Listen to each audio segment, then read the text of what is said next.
Hi, I'm Floyd Marinescu. I'm the founder of UBI Works. We've been working for over 5 years to promote basic income in Canada. We've generated over 800,000 emails to politicians at all levels of government by mobilizing Canadians to engage in digital activism. So we really want to see basic income become an election issue. We know basic income is good for the economy. We know it's good for people. We know that it gives people an opportunity in life, helps people in transition, helps students, it helps single mothers, it helps entrepreneurs, it helps seniors, it helps everyone who is in transition or who has fallen into low income to pursue their potential, to have basic dignity, and to be able to navigate difficult times. That is a great sum up of who UBI can work. So I can do see you why mind we telling us a little bit about yourself in terms of your background and how you got involved in this work?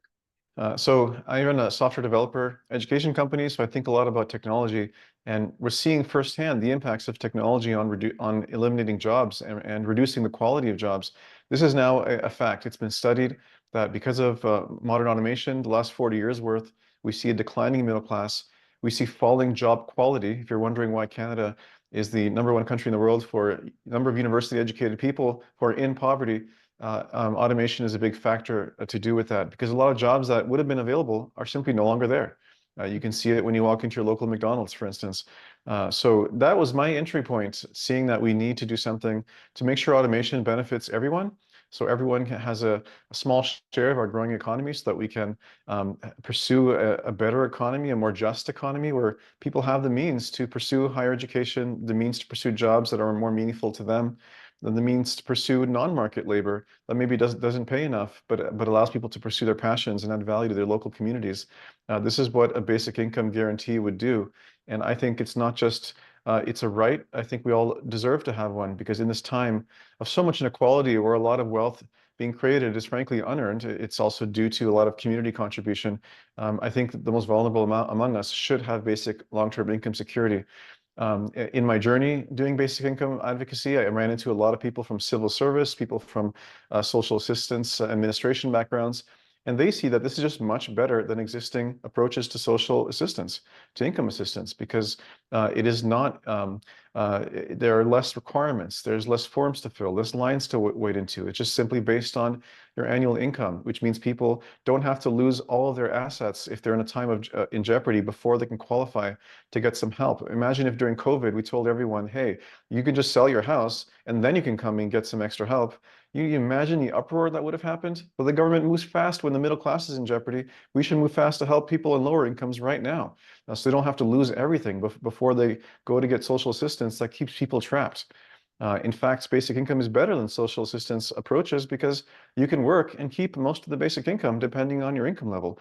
That's why it is not does not affect people's interest in working. Most people in basic income trials keep working the same amount, or people in extreme poverty actually work more because they now have the tools, the means for their own emancipation. They now have the means to think long term and make better decisions in the short term for how they can pursue better jobs, afford bus fare to go to a job interview, and basic things like that. Yes, exactly. In the Alaska trial, they found that 17%, there was an increase of 17% in part-time work, and there was no difference in terms of full-time work. That's right. And there are dozens of trials that have ended in the US in the last year that have found people work more. Even on only $500 a month, people have the security to just go that extra mile to pursue a better job. And we saw during COVID that actually many incomes went up in the leisure and hospitality industry. Because when you have the means to bargain, you have the means to say no to shitty work, you then have the means to say yes and pursue better work. And we saw that in Canada during the 1970s Mincome experiment in Manitoba. Wages went up at the median wages, went up 6.8%. People at the median weren't even getting the basic income. Why did those go up? Because if people on lower incomes can negotiate better pay, that trickles up and benefits everybody. You were spearheaded the campaign to get 120 Canadian CEOs on board. What was that like? How did that process go? And did you Yeah. get pushback? What kind of, what were you hearing Well, from back in this process? 2018, I was just taking a sabbatical for my own business, and I was looking forward to, for the first time in my life, after like 20 years in the industry, to just actually just relax for a little bit. But a month into it, 6 weeks into it, Doug Ford canceled the Ontario Basic Income pilot, and I was like, oh man, damn, someone's got to do something. At the time, I wasn't a professional basic income advocate yet. And I was like, well, what can I do? Like, what resources do I have? I'm like, well, I know a lot of business owners because I go to business owner learning clubs and conferences and stuff. And I thought, well, let me just use this asset of all the peers that I have, because one of the problems with basic income at the time, and maybe less so now, thanks to our efforts, is that people were always discussing it as like a social thing, as like a social assistance replacement, as some kind of welfare. And nobody was discussing it as actually important for the economy to thrive. And that's Mhm. really important, because in this country, things rarely get passed unless you can show that it'll help the economy. Even Christopher Freeland is saying that the childcare, $10 a day daycare is an economic infrastructure. So like I Mhm. thought, well, what if a bunch of business owners said, hey, this is actually good, we need this, then it would provide political cover for politicians to know that they're not going to get flack from the business community for going and pursuing a basic income. So that was the basic idea.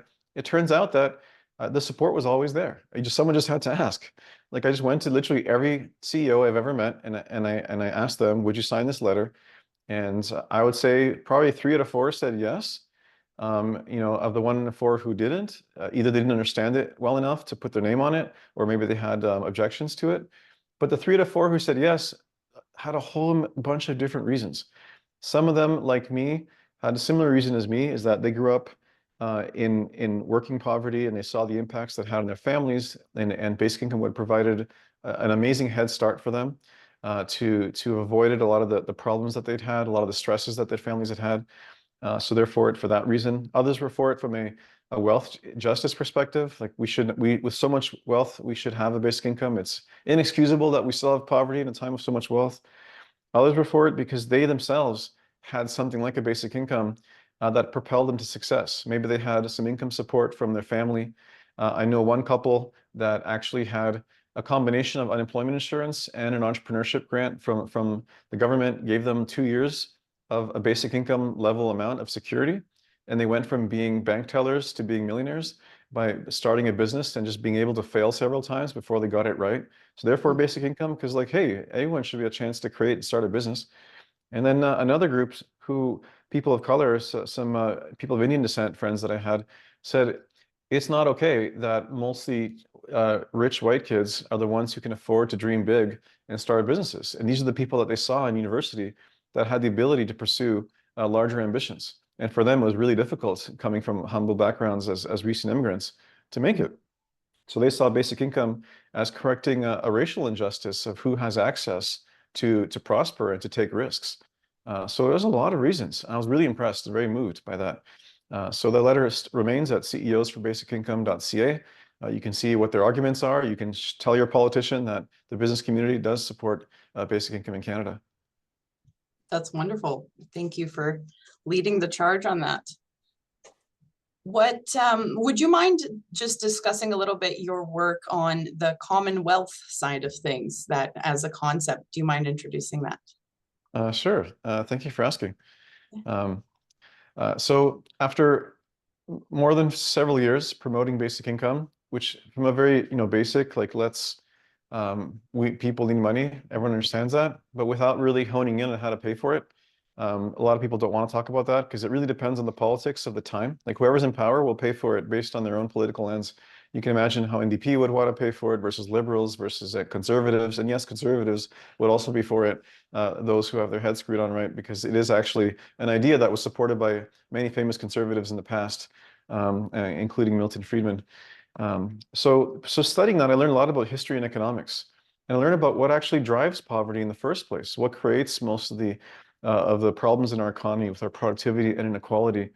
And I learned about this concept of that there is something called commonwealth, community created wealth, public wealth. You can find your own name for it, but there is a category of profit that is not created by business or the entrepreneur. It's created by society. And that category of profit has been known since the beginnings of capitalism as the ideal way to fund public services, the ideal way to provide income security for people.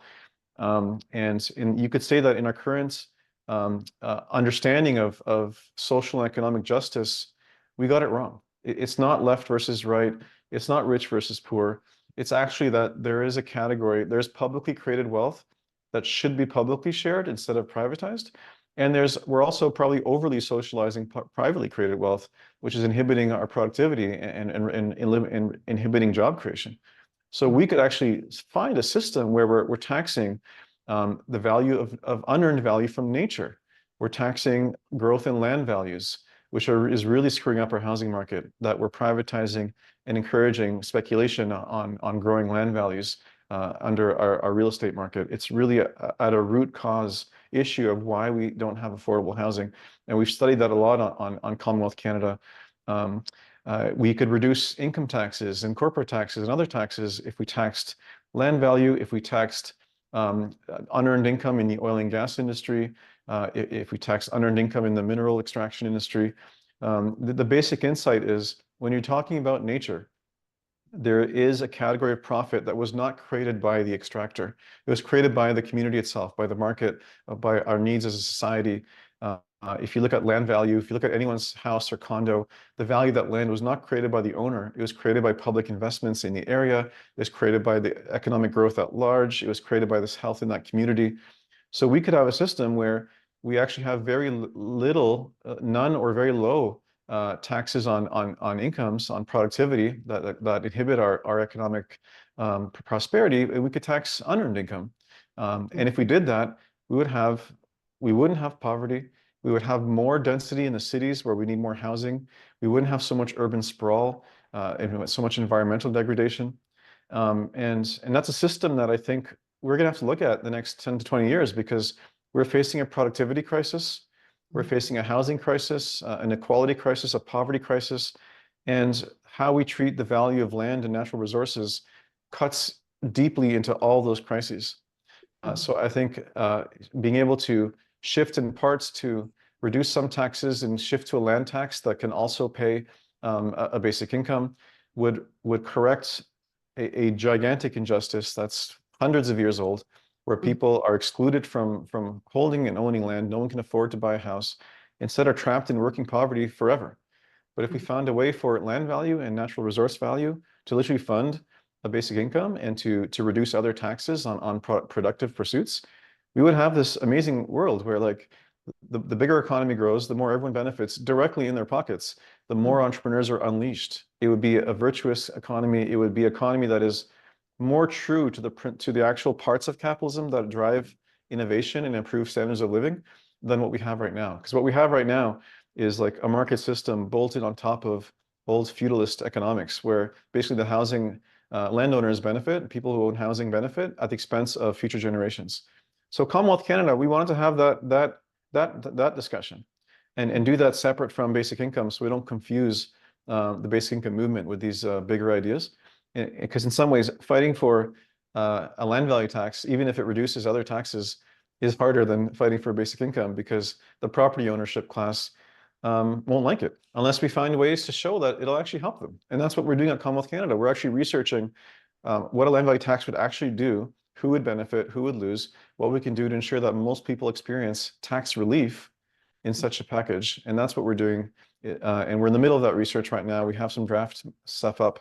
But in the next few months over the summer, I think we'll have a more serious policy that I hope to put onto the national agenda, because nobody is suggesting anything that will meaningfully reduce housing prices. And we need to reduce prices, not just hold them flat or slow their growth.